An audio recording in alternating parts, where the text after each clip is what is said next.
In the heart of Florida, a disturbing chapter unfolded within the walls of a maximum security prison.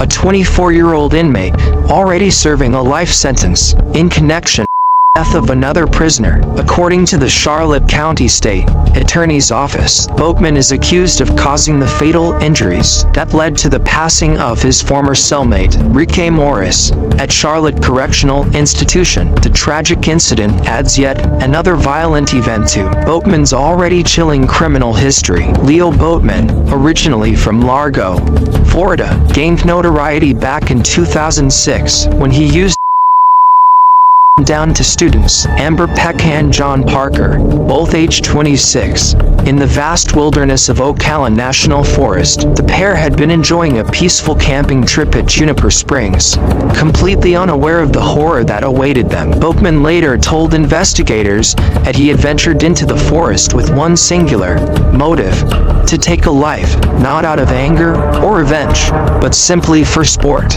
This horrifying admission led to him being charged with 2 counts of first-degree, though he eventually pleaded guilty to avoid death penalty. After accepting responsibility in Marion County courtroom, Boatman was sentenced to 2 consecutive life terms without the possibility of parole. Fast forward to August 18, 2010. Boatman, now housed at Charlotte Correctional Institution in Punta Gorda, found himself sharing a cell with Rick Morris, a 28-year-old from Panama City. Like Boatman, Morris, who was serving a life sentence, is for the killing of his own parents. Despite the clear risk of pairing 2 inmates with known histories of mental instability, prison officials placed them in the same cell, a decision that would prove to be fatal. According to Morris' aunt, Cindy Morris, Rick sustained catastrophic brain damage during the violent altercation, eventually landing him on life support for nearly a month. He ultimately succumbed to his injuries.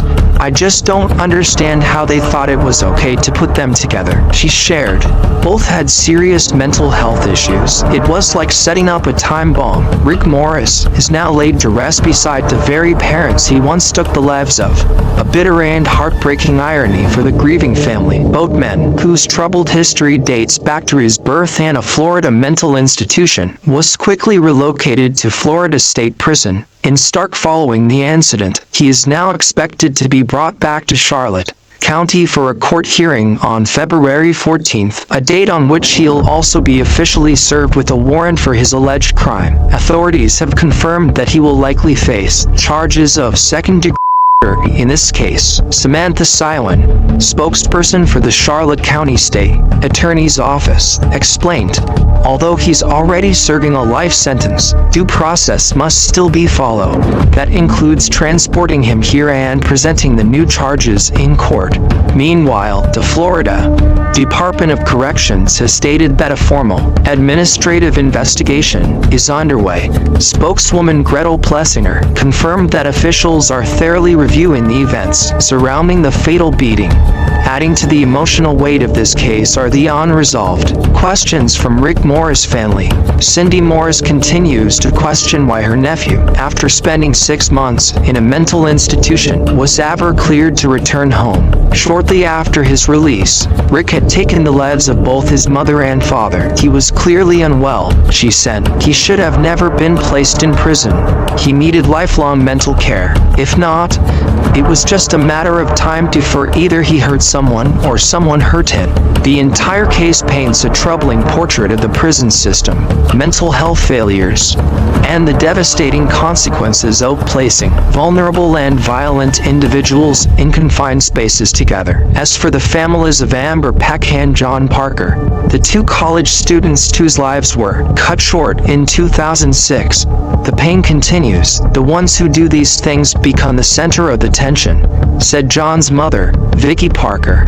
"But the ones who die, and the families they leave behind, they're the ones truly forgotten." Amber's father, David Peck, added, "I still can't make sense of it. Why would anyone want to look at her and decide she shouldn't live anymore?" August 2006. Date: within the secured walls of the Marion County Jail in Ocala, Florida, a potential tragedy was narrowly avoided. Jail officials confirmed that they intercepted a weapon, often referred to as a in the possession of Leo Boatman, the same man accused of taking the lives of two college students earlier that year. Boatman, then just 19 years old, had been behind bars since January 4, 2006, after being charged in the shooting of Amber Peck and John Parker, two Santa Fe community college students who were found in the Juniper Springs area of Ocala National Forest. He later confessed to the claiming no reason except a personal desire to hunt someone down. Now incarcerated and awaiting trial, Boatman reportedly told another inmate that if he were sentenced to he planned to attack deputies and corrections officers on August 21st. Thanks to a tip-off from a fellow prisoner, authorities confiscated a sharp .627 crafted from a strip of metal, believed to have come from a filing cabinet. Even more disturbing was how Boatman managed to construct using a handle made from hardened toilet paper mixed with dry toothpaste, forming a grip sturdy enough to carry out serious harm. This wasn't the first time officials were alarmed by his behavior. Just a few months prior, in February, Boatman had managed to obtain disposable razor considered contraband for high-risk inmates, and attempted suicide not once, but twice. He inflicted injuries to his wrist and mouth. Although none of the wounds proved fatal, jail staff acted quickly, and Boatman required 12 staples in his arm to close the wound. Due to these events, jail administrators placed Boatman under extreme surveillance. He was moved into what's known as the bubble, a transparent, enclosed space constantly monitored by staff. Eventually, officials decided to fully restrain him by chaining each of his forelimbs to a bed, a position commonly known as being four-pointed, but Boatman didn't accept this treatment quietly. In a letter sent to the Star Banner, dated February 23rd, he vented his frustrations. "I'd rather be sentenced to be chained up like a dog for the rest of my life," he wrote. He described being forced to eat with his hands, wear what he called a woman's dress, referring to the quilted anti-suicide gown, and sleeping with a padlock chained behind his back that made it impossible to rest. He even compared his condition to the infamous Abu Ghraib prison scandal in Iraq, writing, "We raised our voices about inmates on dog leash overseas, but look at what's happening in our own country." Marion County jail officials, however, justified the extreme restraints. According to Capt. Jerry Craig, Boatman was a high-risk inmate with violent charges and a history of suicide attempts. He was a flight risk, and staff were not willing to allow him the freedom to roam, form alliances, or plan an escape. Craig explained, "He's not just a danger to himself. He could harm others or manipulate them. We're not going to take that chance." Following the second suicide attempt, jail policy regarding rape access was changed. Now, only barbers under supervision are allowed to groom inmates like Boatman before court appearances. Despite these new protocols, Boatman continued to complain in his letter, claiming jail staff were intentionally creating tension between him and other prisoners by limiting everyone's access to basic grooming tools because of his actions. He also claimed that remaining chained made him vulnerable to attacks from other inmates, though jail officials insist that no prisoner could easily reach him, and that he was constantly under observation. In fact, Boatman's bed was placed just feet away from a correctional officer's desk for constant monitoring. Despite these circumstances, Boatman reportedly tried to socialize frequently. According to staff, he made repeated attempts to engage both high-risk inmates and senior jail officers in conversation. "Every time he sees me, he lights up," said Capt. Craig. He's always eager to show how smart he is, claims he's read every book in the library, even bragged about finishing a 650-page book in just 4 hours. Still, behind the intellectual boasts and angry letters lies the grim truth of Boatman's past, and possibly his future. He stands indicted on 2 counts of first-degree for the execution style, shooting of Amber Peck and John Parker. Their bodies were discovered on January 7th, near Hidden Pond in the Ocala National Forest. a crime that shook the entire state. Authorities had even speculated whether Boatman may be connected to other unsolved homicides, though nothing has been confirmed. Marion County Sheriff Ed Dean didn't hesitate to call them senseless, and in early reports even referred to Boatman as a possible serial killer. In his jailhouse letter, Boatman maintained that he was being treated as guilty, even though no trial had yet occurred. He declined a media interview, citing concerns that he was being misrepresented, yet despite his attempts to control the narrative, public opinion was already formed.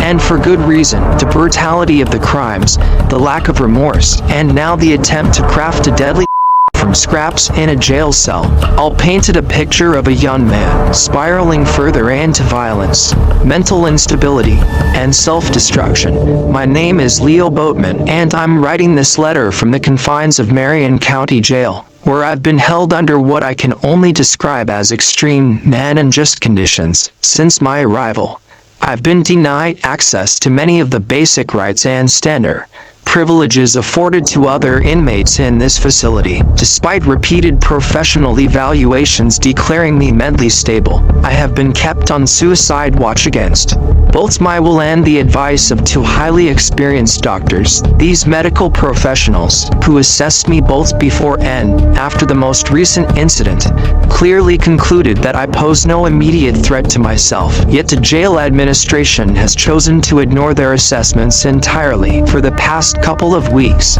I've been physically restrained in ways that would be considered inhumane by any reasonable standard. I spent 4 consecutive days with all 4 of my limbs shackled to a metal bed frame in the middle of a public dormitory. Even though I complied with all instructions and offered zero resistance, I was still subjected to this treatment. At night, I lie awake because of a padlock that's attached to the chain around my waist, digging painfully into my back. My hands are cuffed to a belly chain, and my leg is locked to the bed. The amount of movement I'm allowed is less than what a chained dog might have in someone's backyard.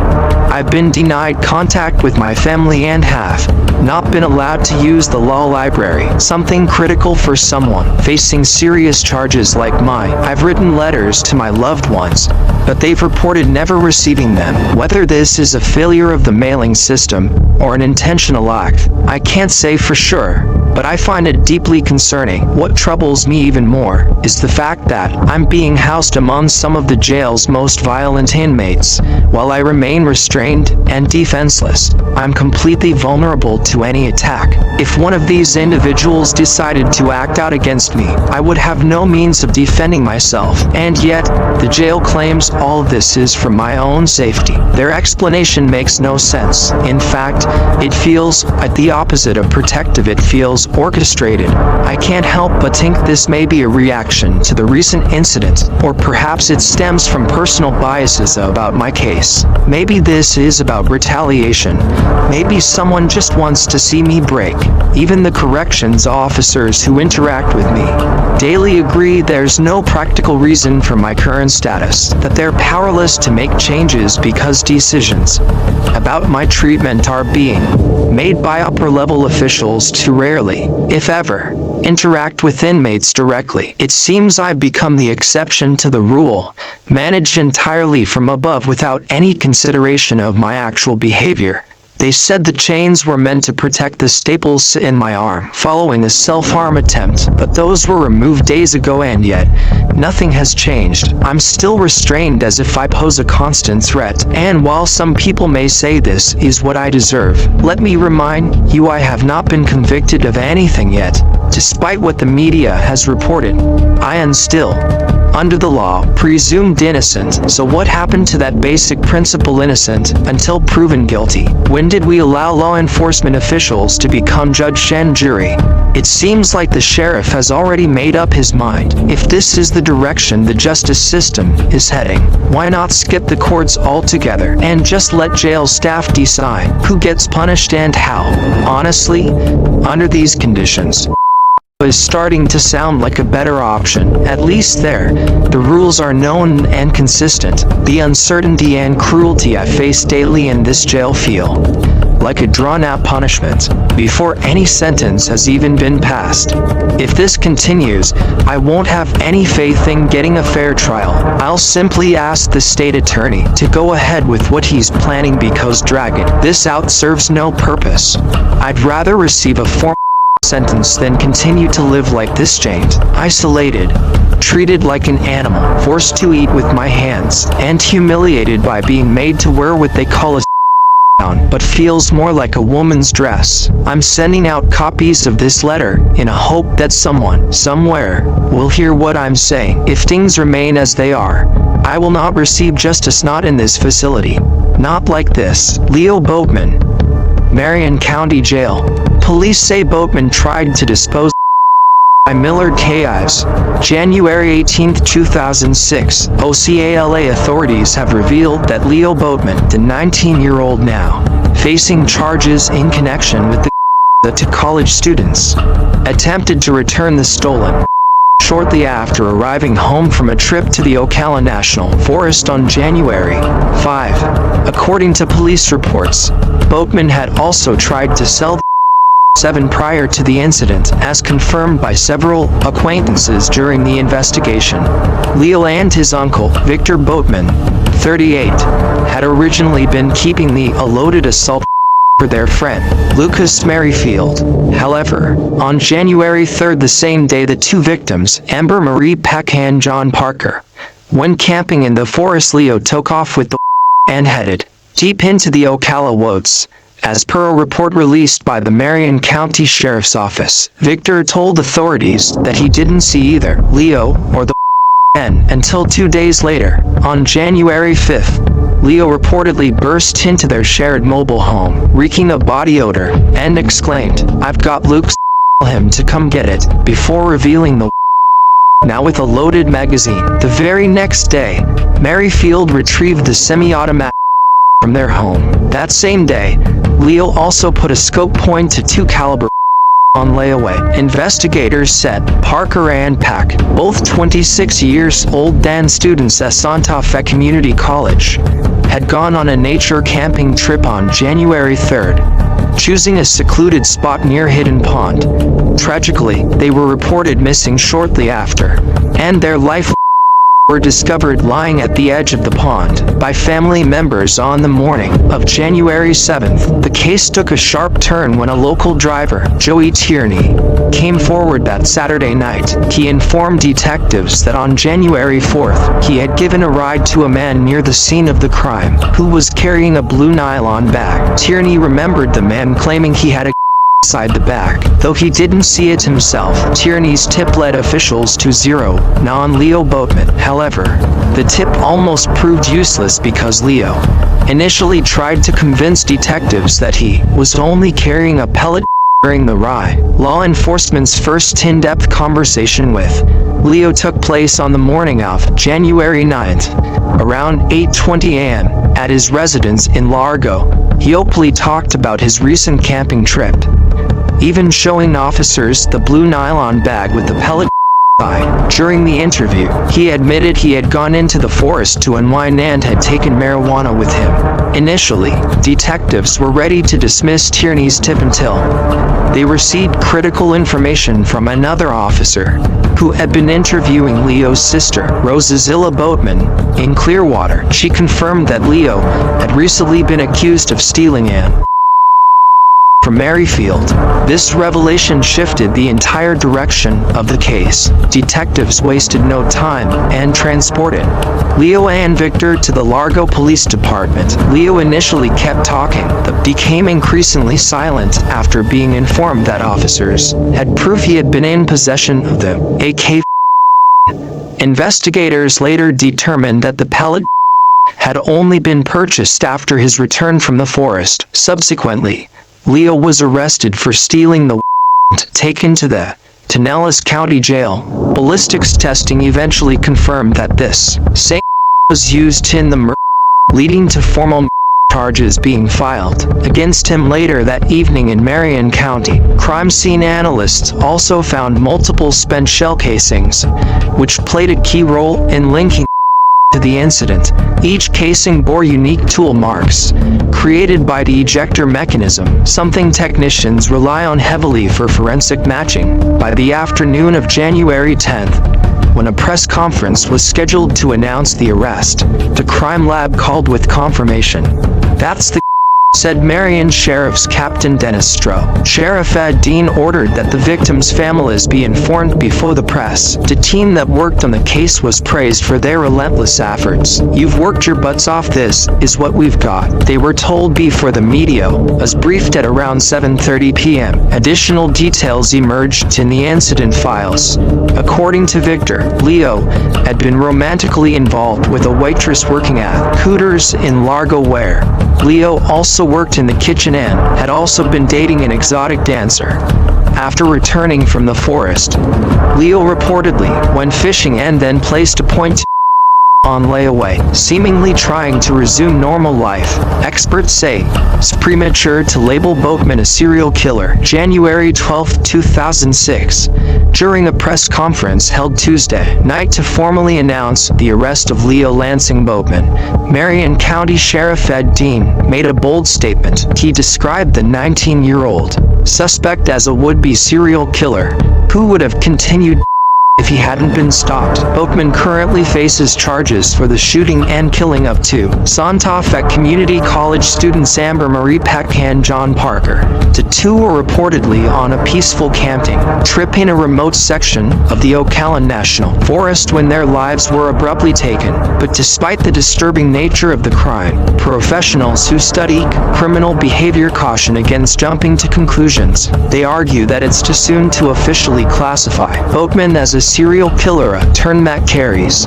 specific psychological and investigative implications. One of those experts is Ron Akers, a professor of criminology and sociology at the University of Florida. Reached via phone on Tuesday, he refrained from commenting on the specifics of the Ocala incident. However, he explained that as authorities delve deeper into Boatman's history, they may uncover psychological or environmental factors that played a role in leading him down such a violent path.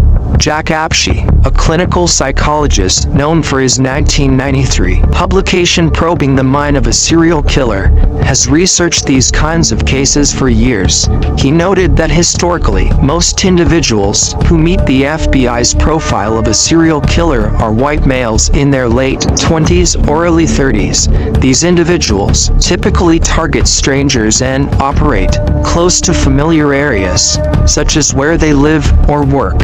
In about 62% of cases, Apshey said, the victims are complete strangers, and 71% of known serial killers commit their crimes within a defined area, rather than traveling far distances to do so. According to the FBI's definition, for someone to be labeled a serial killer, there must be at least 3 separate with a cooling-off period in between. This could range from days to even years, since only 2 have been confirmed in Boatman's case, and they occurred in a single event. Experts say he doesn't yet meet the criteria. Akers added that many verified serial killers show consistent psychological patterns. Their backgrounds often reveal signs of long-standing emotional trauma, often from childhood.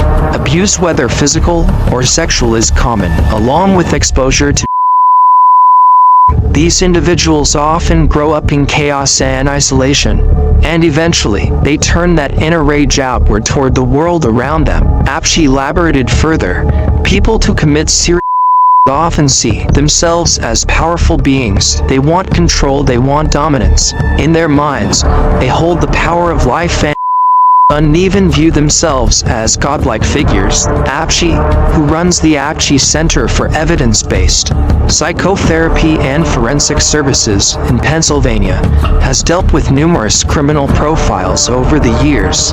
He emphasized that although patterns exist, every individual case has its own unique set of variables. Meanwhile, new details are emerging from Boatman's own family. His 38-year-old brother, Vic Boatman, shared in a Wednesday interview that Leo had previously struggled with psychiatric issues. The two lived together in a mobile home in Largo, Florida. According to Vic, Leo was supposed to be on prescribed medication but had reportedly stopped taking it, a factor that could have influenced his mental state. From a criminology perspective, Akers offered a broader insight into the nature of these types of attacks. True serial killers don't act out of spontaneous rage or passion. Their crimes are deliberate, premeditated, and cold-blooded. They go out searching for someone to target. He went on to say, "It looks like this individual Boatman had no connection to the two victims. He went into the forest alone, and based on what we know so far, it seems like he had already made up his mind to harm someone." Despite all this, Akers stressed the importance of caution. Criminal profiling relies heavily on patterns and averages, but for every rule, there are always exceptions. You'll find individuals to match the psychological profile, but never commit a single crime. Many convicted serial killers have previously shown signs of smaller, violent outbursts, erratic behavior, or early access to. But, as Akers warned, just because someone fits a profile doesn't guarantee they'll act on it. A lot of people exhibit those same characteristics and live normal, non-violent lives. So while Leo Boatman may appear to tick several boxes commonly associated with serial killers, experts insist more information is needed before such a label can responsibly be applied. Would-be serial killer apprehended for double homicide in Ocala Forest, January 10, 2006. Authorities in Marion County have taken a major step forward in a chilling double case that has rocked the local community. Late Tuesday night, officials announced the arrest of 19-year-old Leo Boatman, who they say intentionally traveled into the Ocala National Forest with the aim of finding strangers to. According to Marion County Sheriff Ed Dean, Boatman was not simply acting on impulse, he was carrying out a deliberate plan. Sheriff Dean called him a ** would-be and expressed concern that had Boatman not been caught, the have continued. The two victims, Amber Pack and John Parker, were both 26-year-old students, enrolled at Santa Fe Community College in Gainesville. They had ventured into the Ocala National Forest for what was supposed to be a peaceful, overnight camping trip. Tragically, they never made it back. Family members, alarmed when they couldn't reach the pair, went into the forest themselves and discovered their over the weekend. Their remains were located only a few miles from where they had parked their vehicle. The discovery triggered a full-scale investigation that quickly led law enforcement down a dark and disturbing path. Boatman, a resident of Largo, Florida, has now been charged with 2 counts of first-degree connection with the shooting of Peck and Parker. Investigators revealed that he had boarded a bus in Largo, armed with a stolen high-powered assault and made his way to the Ocala region. Once in the forest, Boatman wandered the area, as authorities describe it, until he came across the 2 unsuspecting hikers. What followed was a brutal, unprovoked act of violence. Police believe he used the stolen to carry out the deadly shootings. A major breakthrough in the case came from a local Good Samaritan named Joe Tierney, a 20-year-old man from Lake County. On January 4th, the day after the presumed Tierney encountered Boatman walking along the Lana Road near the forest. He offered him a ride, unaware of the horrific events that had just occurred. Tierney later told police that Boatman was carrying a blue nylon bag and mentioned having a though he never showed it. After seeing a news segment about the missing hikers, Tierney's gut told him something was off. He immediately contacted law enforcement, a decision that ultimately helped bring Boatman into custody. Tierney later described the eerie feeling he had during the car ride. "The devil was in my front seat," he said. His cooperation proved critical. Investigators used the tip to trace Boatman's movements to a nearby motel, and then ultimately back to his home in Largo. Inside Boatman's residence, detectives found a believed to be the ballistics tests would later confirm the match, linking him definitively to the crime scene. Emotions ran high as family members were informed of the arrest. Glenda Peck Amber's mother, expressed her outrage and pain. He needs to be locked up forever and sent to and even that wouldn't be enough, she told reporters, her voice shaking with grief. Boatman was promptly transported to the Marion County Jail, where he now awaits trial. In addition to the charges, he could face multiple other counts stemming from the theft of the and his premeditated actions. Both victims, known among friends and faculty as passionate and kind individuals, were deeply involved in student life at Santa Fe Community College.